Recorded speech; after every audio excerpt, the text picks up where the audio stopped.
Hi, folks. This is Brad Bright, and this is the God is the Issue podcast, where we show how God is the issue in every issue. As we celebrate Father's Day this year, I am acutely aware that parents are under attack. Last week, the White House released a video celebrating Pride Month. They might as well have called it Groomer Month because the video used the phrase, they are our children. In other words, they're not your children. Folks, your children do not belong to the government. Your children do not belong to the LBGTQ. Your children don't belong to your neighbor. Your children don't even belong to your pastor. God gave your children to you. Every parent should be alarmed because they're coming for our sons and our daughters. We must fight to hold on to our God-given right to be the parents of our children. However, as I look at our culture and the harsh reality is, there's another even more important battle that we are losing, and we're losing it badly, folks. Let me ask you, how are you doing at parenting and grandparenting? Are you engaging daily with your kids? Are you listening carefully? Are you leading them? Are you simply keeping your fingers crossed and hoping for the best? We must absolutely fight to hold on to the right to parent our children.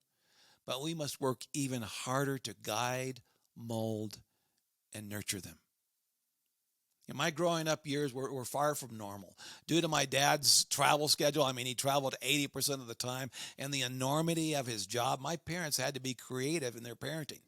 There is no such thing as one-size-fits-all parenting. However, my parents were committed to parenting us well. I probably have 1,000 postcards from all my growing up years that my dad sent me from all over the globe. And every one of those cards was signed, Love, Daddy. Do you know the impact that makes on a young boy growing up? Love, Daddy. But you know what was even more important? I realize now that my dad intentionally wove foundational lessons into my life, and they influence everything I do to this day. So what did my dad teach me? Well, let me tell you a few stories. Father's Day, 20 years ago, I gave my dad the final manuscript of my book, God is the Issue. It was the best gift I ever gave him. It was also the last gift I ever gave him. He died a month later. I was eager to give it to him because I had dedicated it to him. But I remember the first time I let him read one of the earlier manuscripts, and he asked, "Where did you learn to write?" I chuckled and I said, "In college." But I was beaming inside. You know why? Because what I realized he had just said is, "Brad, you're a really good writer. Where did you learn to write?" My dad was impressed with me. Folks, that's big for every young man. He had always told me that if I learned to write and speak well, that I could do anything I wanted to in life, and I took him seriously. However, later in that conversation, he then proceeded to ask me, what does this word mean? And what about this word? And what about this word? And this word? And this word? And I would tell him what it meant. Finally, about the fourth or fifth time he asked that, I said, "Dad, you know what these words mean. Why are you asking me what they mean?" And I don't remember his exact words, but here's pretty much what he said to me. He said, "You know what? Are you writing to impress people, or are you writing to communicate?" He said, "If you want to impress people, use big words. But if you want to communicate, use words that people use in their everyday lives." You see, my dad wrote over 100 books and booklets in his lifetime. He probably gave 10,000 speeches in his lifetime. He had gone to seminary. He knew all the big words. But he tried to write as he said, so that a fifth grader could understand what he was saying. That day, he taught me the difference between writing and communicating. But you know what? He was also the one who taught me that God really is the issue in every issue. I remember as I grew into my teen years, my dad started correcting my behavior less and less and less. And what I started hearing more is my dad said, I don't care what you do with your life, if you choose to dig ditches or if you become the president of the United States. What I care about is that you learn to love God with all your heart, soul, mind, and strength. Now then, We lived in a fishbowl. So that was not just a throwaway statement. When my brother or I made bad decisions, they are often very, very public, and they reflected on my parents. So it was incredibly freeing for me to hear those words from my dad on numerous occasions. See, because unlike everybody else who was looking in from the outside, he looked past my behavior to my heart. And even though there was plenty of my behavior he could have critiqued. See, he always encouraged me to be my best, but he never pressured me. He was always very supportive, even when I told him I wanted to go into politics. Now, I'm sure he was thinking to himself, he was clicking off all the reasons why that was a bad idea, but he never said it. You see, he focused on who I would choose to follow, not what I would choose to do. He knew that eventually, if I learned to follow Jesus closely, that everything else would fall into place. You know, I spent a number of years ministering to college students up at the University of Washington in Seattle. And I often told them, look, if I see questionable behavior in your life, we're not going to spend a lot of time talking about the behavior. What we're going to talk about is what's going on inside here that's driving the bad behavior. Where do you think I learned that? I learned that from my dad. See, my dad knew that God was the issue, and he lived it out in 1,000 different ways. I remember after he read the manuscript for my book the first time, he asked, "Where did you learn this?" And I looked him straight in the eye and I said, "Where do you think I learned it?" You see, I had watched him for years, and it wasn't so much his words as his behavior, as his actions that convinced me that God is the issue. You see, you can dismiss your father's words, but you can't dismiss his life. See, I saw him cry real tears over people who rejected Jesus. I saw him fast one day a week and give the money that he saved to help feed the poor. I saw him fast 40 days on 7 different occasions. But you know what I really saw that made an impression that I've never forgotten? I saw how he loved my mother. Now, for those of you who knew my mom, she was a very, very strong woman. You know I speak the truth. But you know, she was a wonderful person. She was extremely loyal, and she was his greatest cheerleader. But she wasn't perfect. And of course, none of us are. But I remember one time when I was frustrated with my mom, and I went and talked to my dad about it later, and my dad just calmly said to me, "Look, your mom can be as strong as horseradish. And if it wasn't for the Spirit-filled life, there would have been no hope for this marriage." But you know what? He learned to love my mom well. He often came through the front door in the evening just trumpeting out, "My love, my love, my love."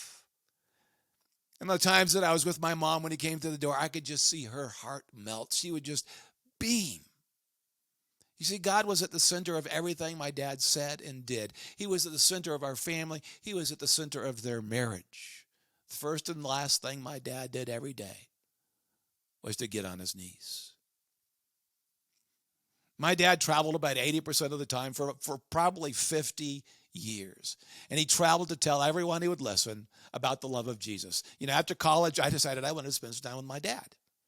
So I decided, well, I'll just travel with him. I'll carry his bags. I'll run his schedule for him. And that's what I did. For 18 months, I did that. They were phenomenal months of my life. 18 months that I will never forget. I never worked harder, but I had a blast with my dad. I remember one night after he had finished speaking, he came down from the podium, and people lined up to talk with him. And one of the guys came up to him and said, "Dr. Bright, you must love to travel because you travel so much." My dad responded with his dry sense of humor. He said, "Well, by that rationale, the Apostle Paul must have loved being in prison because he spent a lot of time there." But then he got serious and said, "It's the love of Christ that constrains me." You know, another time my dad and I were chatting, he made a comment that I have never forgotten. He said, "I probably naturally enjoy about 5% of what I do. And I do the other 95% in order to do the 5%. You know, I am sorry to this day that I never asked him what that 5% was, because for the life of me, I don't know what it was. I don't have a clue, because he seemed to enjoy everything he did. He never complained. He didn't even complain the last 2-3 years of his life when he was dying of pulmonary fibrosis. I would ask him, "Dad, how are you doing?" And he'd always say, I'm rejoicing in the Lord. Why? Because the love of Christ constrained him. Now then, I was the active child. I was the youngest child. I was the active child. As my mom said, she used to call me her energetic child. Now then, I heard more than once over the years that my parents would say, your brother was such a well-behaved child, and then you came along. But you know what? In all my growing up years, I never heard my dad raise his voice in anger at me. Now, lest you think he was passive, he was not. He had a razor strap, and my hindquarters were well acquainted with that razor strap. I knew that if I talked back to my mother or I lied, there were going to be real consequences. But you know what, folks? He never disciplined me out of anger. He always disciplined me out of love, just like God does with us. About a year after my dad died, I was in Dallas, and I was having lunch with a friend, a gal who had been a friend of my dad's as well, who had been around since before I was born. And I told her this story, and I told her my dad had never disciplined me out of anger. And she leaned forward. She looked me straight in the eye. She said, "Brad, you need to understand something. Your dad wasn't always that way." And I went, yes, there's hope for me. But the point is, the love of Christ not only constrained him, but it changed him. I seek to follow God today, not because of my dad's words, but because of his life. My dad taught me that God is the issue in every issue by the life he lived every day. So, my friends, let's fight for our God-given right to parent our kids. But never forget to fight every day for the time to parent your children well. Fight for the time to pray for them. Fight for the time to develop your own relationship with God so you can model for them what it looks like to make God the issue in your own life. Show your kids that God is the issue in every area of your life. Now, if you need a tool to help you do that, Kathy and I wrote a family devotional. It's called Because God is Awesome. And it's to help parents just like you to have conversations with their kids about who is God and why does it matter in your life today. You can order a copy at brightmedia.org. That's brightmedia.org. And never forget, God is the issue in every issue. And to all of you dads out there, happy Father's Day, especially to those of you who are currently actively parenting either young children or teenagers. If this podcast has been of help to you, please like it, subscribe to it, follow it, or share it. It really does help us get the message out.